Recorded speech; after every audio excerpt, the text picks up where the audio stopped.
복수를 꿈꿔본 적이 있으신가요? 가슴에 멍이 들고 손끝까지 화가 차오르던 그날. 하지만 분노만으로는 아무것도 바뀌지 않았습니다. 복수는 감정이 아닌 지혜로 완성됩니다. 복수라는 단어를 들으면 사람들은 을의 이를 갈고 주먹을 쥐는 장면을 떠올립니다. 하지만 진짜 복수는 그렇게 격렬한 방식으로 다가오지 않습니다. 오히려 조용하고 깊은 곳에서 시작됩니다. 한 번 상처받은 마음은 쉽게 아물지 않습니다. 배신과 모욕, 외면과 조롱.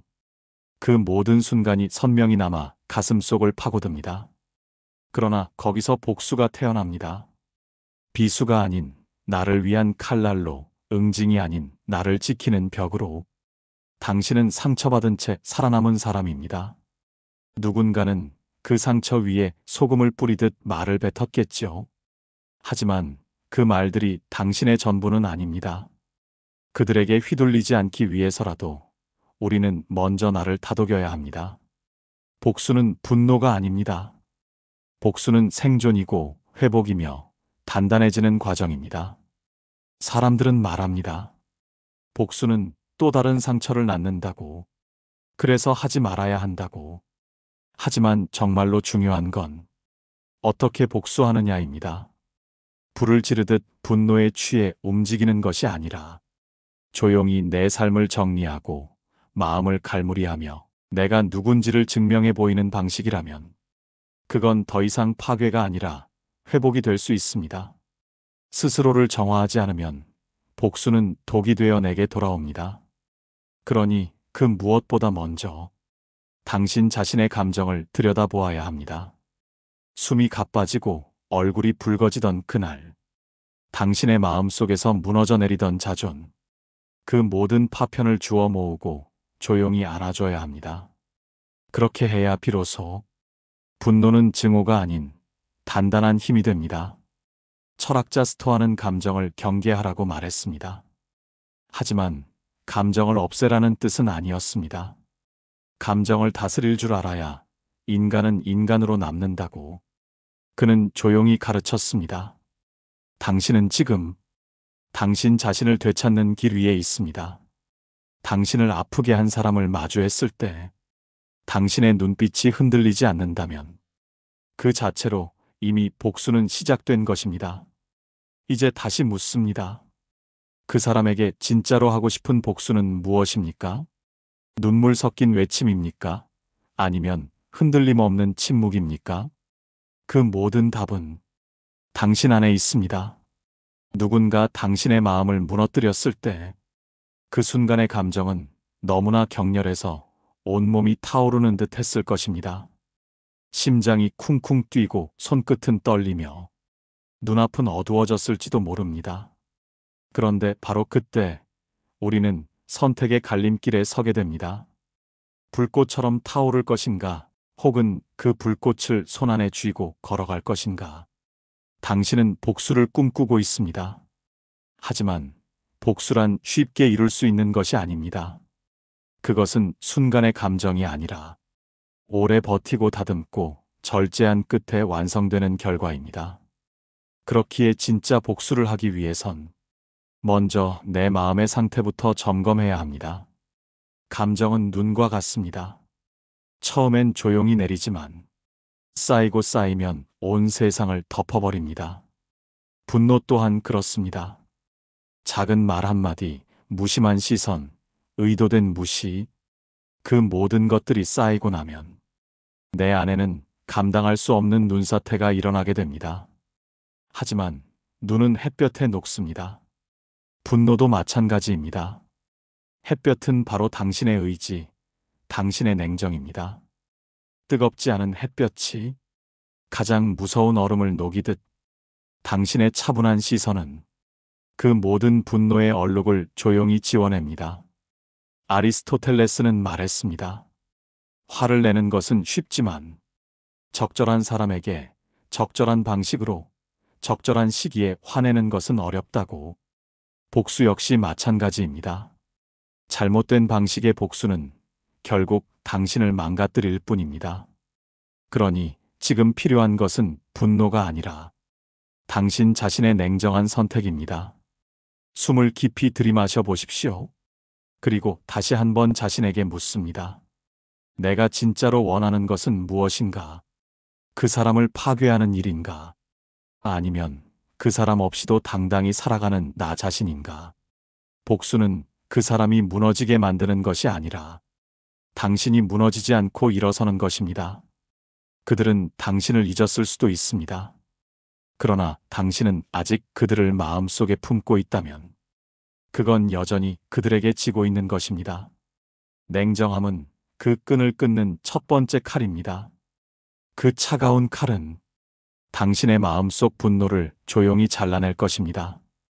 이제 당신은 감정의 폭풍 속에 홀로 있지 않습니다. 당신은 방향을 찾고 있고 그 방향은 곧 당신의 삶을 바꿀 나침반이 될 것입니다. 복수라는 단어에는 무언가 날이 서 있습니다. 그 날카로움은 때로는 칼이 되기도 하고 때로는 침묵이 되기도 합니다. 그러나 가장 강력한 무기는 언제나 지혜였습니다. 당신을 무너뜨리려 했던 그 사람이 두려워할 단 하나의 힘. 그건 당신이 더 이상 흔들리지 않는다는 사실입니다. 흔히들 말합니다. 잊어버려야 한다고, 흘려보내야 한다고. 하지만 때로는 기억하는 것이 더 필요합니다. 그날의 상처를 마주하고 그 상처로부터 무엇을 배웠는지 자문해보는 일. 그것이 곧 지혜의 시작입니다. 책을 펼쳐 보십시오. 누군가는 오래전 당신과 같은 일을 겪고 그 아픔을 넘기 위해 문장을 남겼습니다. 철학자들은 상처받은 인간을 위해 존재했습니다. 그들의 문장을 따라가다 보면 당신도 모르게 숨을 고르게 되고 당신의 분노는 점점 정제된 힘으로 바뀌게 됩니다. 지혜는 단순한 지식이 아닙니다.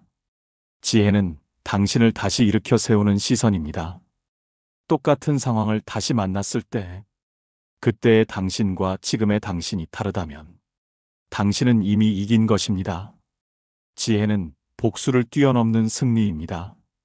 누군가 당신을 얕봤다면, 그들이 모르는 당신의 힘은 책 속에 쌓이고 있습니다. 당신이 조용히 읽어낸 그 한 줄 한 줄이 당신을 더욱 강하게, 더욱 단단하게 만들고 있습니다. 지혜는 소리치지 않습니다. 지혜는 대꾸하지 않습니다. 그러나 지혜는 언제나 기억합니다. 그날 당신이 어떻게 아팠고 어떻게 일어섰는지를. 당신이 얻은 지혜는 당신의 표정에 드러날 것입니다. 그 표정을 보는 순간 당신을 무시했던 사람들은 어쩌면 이기지 못한 싸움이었음을 깨닫게 될지도 모릅니다. 지혜를 가진 사람은 복수를 할 필요조차 없습니다. 왜냐하면 그 자체로 이미 가장 완벽한 복수를 이루었기 때문입니다. 그러니 오늘도 책 한 권을 꺼내세요. 당신의 침묵은 결코 비겁함이 아닙니다. 그건 당신이 지혜를 갈고 닦는 시간이며 아무도 흉내낼 수 없는 단단한 무기입니다. 당신이 웃을 수 있을 때까지 그 무기를 벼리세요. 웃음은 때로 가장 깊은 복수의 형식이기도 하니까요. 분노는 늘 가까이 있습니다. 마음속 어딘가엔 늘 누군가의 말, 표정, 행동이 가시처럼 박혀 있습니다. 그 가시는 시간이 지나도 사라지지 않고 오히려 더 깊어지기도 하지요. 하지만 그 가시를 뽑아내기 위해 우리는 더 깊이 찌를 필요는 없습니다. 진짜로 필요한 건 한 걸음 물러서서 바라보는 힘입니다. 감정의 소용돌이에서 단 한 발짝만 떨어져도 우리는 전혀 다른 시야를 가질 수 있습니다. 그 한 걸음이 복수라는 단어를 새로운 방식으로 이해하게 해줍니다. 물러선다는 건 포기하거나 회피하는 것이 아닙니다. 오히려 정면으로 마주할 수 있는 힘을 기르기 위한 준비입니다. 상대의 얼굴을 떠올리는 것만으로도 몸이 굳고 마음이 흔들릴 때, 그때 필요한 건 전진이 아니라 침묵 속의 후퇴입니다. 물러나야 더 크게 보입니다. 물러서야 더 멀리 보입니다. 그리고 그때 비로소 복수라는 욕망 너머의 것을 볼 수 있게 됩니다. 그것은 나의 안녕, 나의 평화, 나의 품격입니다. 노자는 말했습니다. 흐르는 물은 부드럽지만 어느 돌보다 강하다고. 세상에서 가장 단단한 것은 가장 유연한 것으로부터 온다고요. 당신이 한 걸음 물러설 수 있다면 당신은 이미 그 유연함 속에 단단함을 품고 있는 것입니다. 가까이에서 보면 그들은 여전히 당신을 괴롭히고 있는 것 같지만 멀리서 보면 그들은 이제 더 이상 당신의 삶에 닿지 못합니다. 그 한 걸음이 당신과 그들 사이에 영원한 선을 긋게 해줍니다. 그리고 그 선은 당신을 보호합니다. 당신의 삶을 다시 시작할 수 있게 해줍니다. 분노는 어쩌면 당연한 감정이지만 그 감정에 휘말리지 않기로 결심한 당신은 그 자체로 이미 변화한 사람입니다. 물러선 자리에서 당신이 할 일은 고요히 자신을 돌아보는 일입니다. 왜 나는 그렇게까지 상처받았는지, 왜 나는 그렇게까지 분노했는지, 그 감정의 근원을 찬찬히 바라보며 다음에는 어떤 선택을 할지를 그려보는 일입니다. 한 발 물러선 자리에 당신의 다음 삶이 서 있습니다. 그 삶은 더 이상 상처에 갇히지 않고 누구에게도 흔들리지 않을 것입니다. 상처를 받은 뒤 사람들은 말하고 싶어집니다. 억울했다고, 아팠다고, 나를 왜 그렇게까지 무너뜨렸냐고. 말로 증명하고 싶고 말로 이기고 싶습니다. 하지만 때로 가장 강한 대답은 말하지 않는 침묵 속에 있습니다. 당신은 이제 더 이상 변명하지 않아도 됩니다. 그들은 당신이 얼마나 다쳤는지 모를 것입니다. 그들이 모른다고 해서 당신의 상처가 작아지는 것도 아닙니다. 그러나 굳이 보여주지 않아도 됩니다. 당신의 고요한 태도, 흔들림 없는 시선이 무엇보다 깊은 복수가 되어줄 테니까요. 침묵은 때로 칼보다 날카롭습니다. 왜냐하면 침묵은 그들이 예상하지 못한 영역에서 오는 것이기 때문입니다. 말은 정면이고 침묵은 위에서 내려다보는 시선입니다. 감정이 격해질수록 사람들은 소리칩니다. 하지만 그럴수록 소리 없이 존재하는 사람의 무게는 더 크게 다가옵니다. 침묵은 회피가 아닙니다. 그건 더 깊이 사유하고 더 깊이 이해하고 더 넓게 보는 사람만이 가질 수 있는 무기입니다. 당신이 아무 말도 하지 않고 자리를 지킬 때 오히려 당신의 자리는 더욱 단단해집니다. 침묵은 당신을 안으로 깊게 파고들게 합니다. 그 깊이에서 우리는 나를 다시 만납니다. 왜 그 사람이 내게 그런 말을 했는지, 왜 나는 그 말에 그렇게 무너졌는지, 그 모든 이유를 하나하나 되짚다 보면 그 사람보다 먼저 나 자신을 이해하게 됩니다. 니체는 말했습니다. 고통은 깊은 침묵을 낳는다고.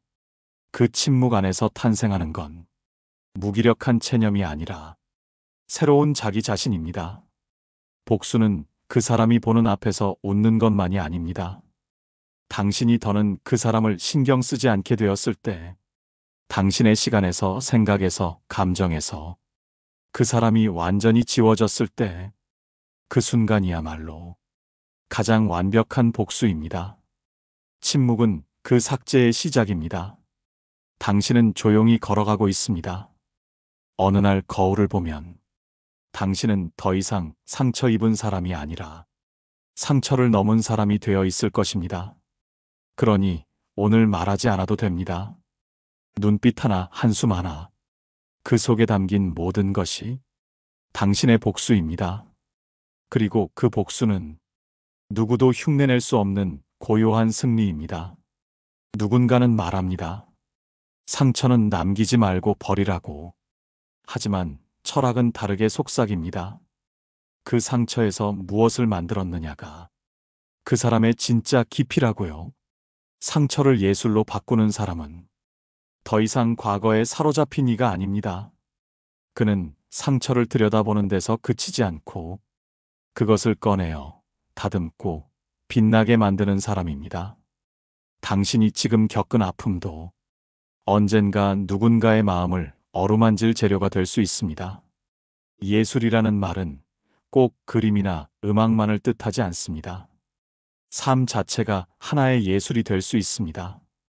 당신이 겪은 고통을 품은 채 여전히 단정한 말투로 사람을 대하고 여전히 따뜻한 시선으로 세상을 바라볼 수 있다면 그것만큼 아름다운 예술은 없습니다. 칸트는 인간의 도덕성을 목적 그 자체로 여겼습니다. 타인을 수단으로 삼지 않고 자기 자신을 수단으로 삼지 않기 위해서 우리는 끊임없이 스스로를 다듬어야 합니다. 그 사람이 나에게 준 상처조차 내 삶의 의미를 해치게 두어선 안 됩니다. 복수를 예술로 승화시키는 사람은 더 이상 싸우지 않습니다. 그는 창조합니다. 슬픔 속에서도 웃을 수 있는 법을, 배신 속에서도 다시 신뢰하는 법을, 모욕 속에서도 자신의 품격을 지키는 법을 만들어냅니다. 당신이 여전히 정제된 언어를 쓰고 정직하게 하루를 살아가며 어느 누구도 비난하지 않고 자신을 더 깊이 이해하려고 노력한다면 당신은 이미 그 누구보다 위에 서 있는 것입니다. 예술가는 가난 속에서도 아름다움을 그려냅니다. 철학자는 침묵 속에서도 사유를 이어갑니다. 그리고 당신은 상처 속에서도 자신을 지켜냅니다. 그 모습은 누군가에게는 이해되지 않을 수도 있습니다. 왜 그렇게까지 참느냐고, 왜 그냥 폭발하지 않느냐고. 하지만 당신은 압니다. 그 모든 침묵과 절제가 언젠가는 가장 강한 표현이 된다는 걸. 상처를 창조로 바꾸는 사람. 그는 더 이상 상처받는 존재가 아닙니다. 그는 상처를 가르치는 존재입니다. 그는 상처 위에 길을 놓는 사람입니다. 당신이 그 사람입니다. 아프고도 단단한, 부서져도 다시 이어지는 삶의 예술가입니다. 처음엔 그 사람을 잊지 않기 위해 증오를 품었습니다. 그 얼굴, 그 말투, 그 태도 모두 지워지지 않아 마치 마음속에 짙은 먹구름처럼 떠 있었습니다. 하지만 시간이 지나면서 우리는 깨닫게 됩니다. 증오를 연료로 삼아 살아가는 삶은 결국 나 자신을 갉아먹는다는 것을, 매일같이 그 사람을 떠올리는 일은 결국 내 시간과 감정을 내어주는 일이었습니다. 증오는 쉽게 불이 붙지만 그 불은 내가 만든 것들을 태웁니다. 내 웃음, 내 평온, 내 계획 모두 그 불길 속에서 사라질 수 있습니다. 그러니 복수를 하려면 증오가 아니라 의지로 하십시오. 마음속에 들끓는 감정이 언젠가 방향을 잃고 내 삶을 태워버리기 전에 우리는 냉철함이라는 물을 찾아야 합니다. 그 물은 지혜와 성찰에서 나옵니다. 시간이 흐를수록 깊은 우물처럼 차갑고도 맑은 물이 솟아나는 그런 내면을 가지십시오. 니체는 말했습니다. 괴물과 싸우다 보면 자신도 괴물이 되지 않도록 조심해야 한다고. 당신은 싸우고 있습니다. 그러나 싸우는 동안 당신 자신을 잃지 않기 위해 더욱 신중해야 합니다. 증오는 방향을 잃게 하고 그 방향은 결국 나를 그 사람과 똑같이 만듭니다. 당신은 그 사람과 같아지기 위해 분노했던 게 아닙니다. 당신은 더는 상처받지 않기 위해 스스로를 단단하게 만들고 싶었던 것입니다.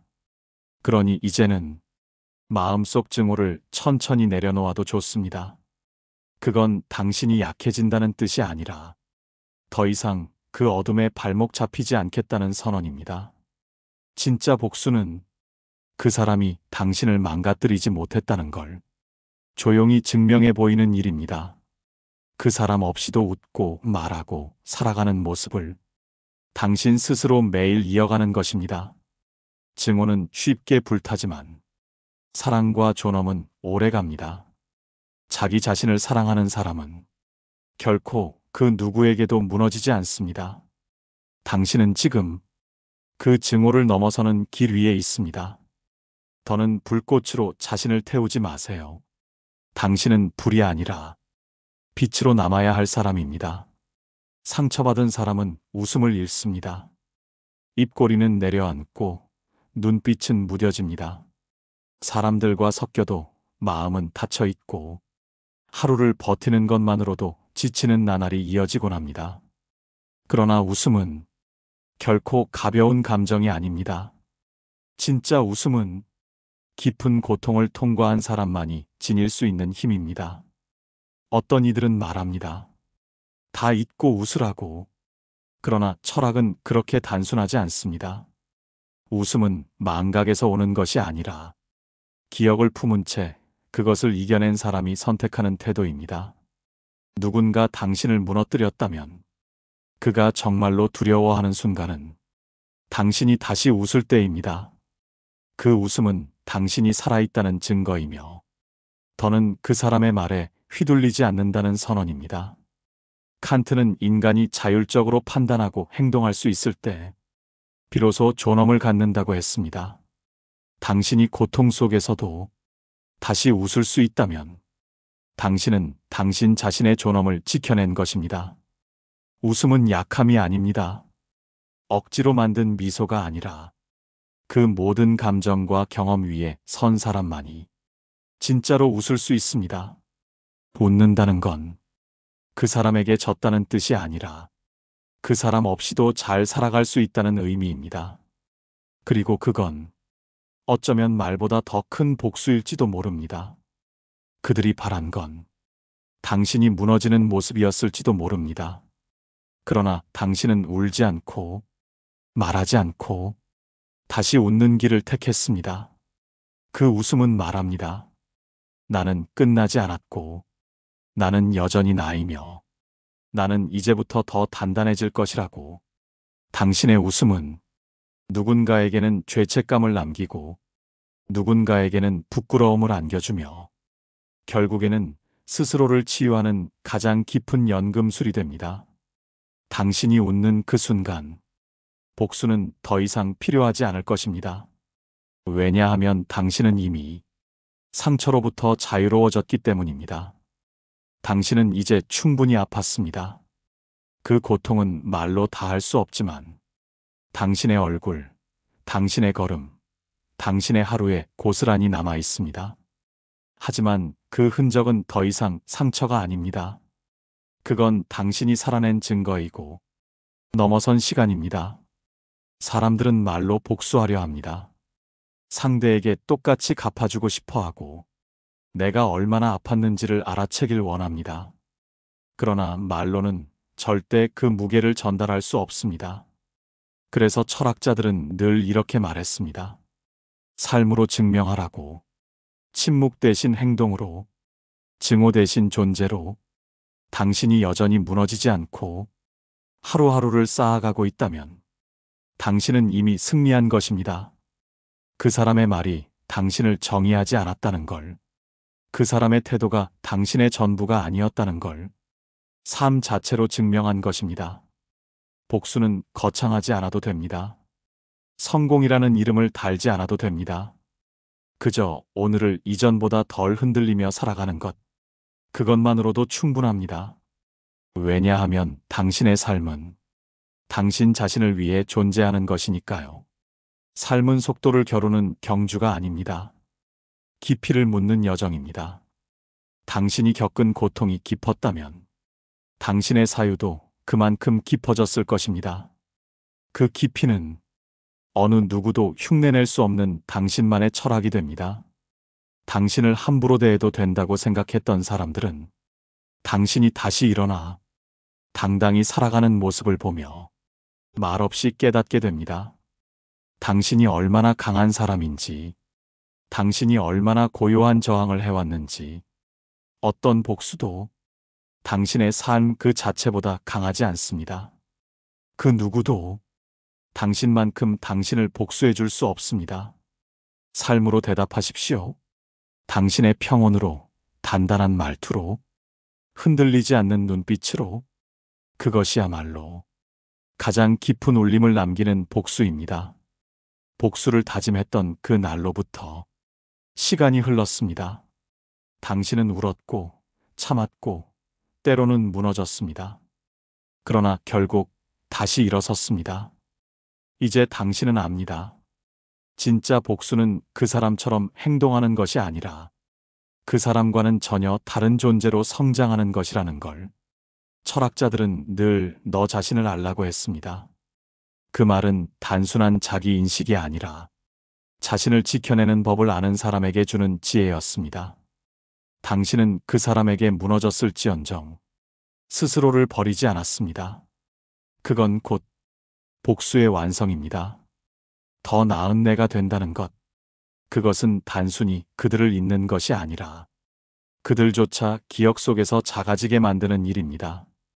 당신이 이전보다 더 넓은 마음으로, 더 깊은 시선으로 세상을 마주하게 될 때, 당신은 그 어떤 복수보다 더 단단한 승리를 이룬 셈입니다. 당신이 감정을 다스릴 수 있게 되었을 때, 당신이 상황을 분석하고 침착하게 반응할 수 있게 되었을 때, 당신이 웃고 책을 읽고 자신을 사랑할 수 있게 되었을 때, 당신은 이미 그 누구보다 위에 서 있습니다. 이제는 더 이상 그 사람을 향해 질문을 던지지 않아도 됩니다. 왜 그런 말을 했는지, 왜 날 그렇게 대했는지, 그 모든 질문을 스스로에게 돌려보세요. 나는 이제 어떻게 살아가야 할까? 그 질문 하나로 충분합니다. 그 답은 당신 안에 있었고, 그 답을 찾아가며 살아가는 매 순간이 당신의 복수가 됩니다. 누군가는 당신을 기억하지 못할 수도 있습니다. 하지만 당신은 자신을 더 깊이 기억하게 되었습니다.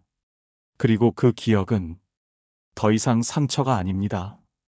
그건 당신을 더 나은 사람으로 만든 삶의 도구이자 철학입니다. 이제 당신은 말없이 걷습니다. 다시 사랑할 수 있는 사람이 되었고, 다시 웃을 수 있는 사람이 되었으며, 다시 나를 껴안을 수 있는 사람이 되었습니다. 그것이면 충분합니다. 당신은 해냈습니다. 그리고 그 모든 시간 속에서 당신은 가장 아름다운 복수를 완성해낸 것입니다.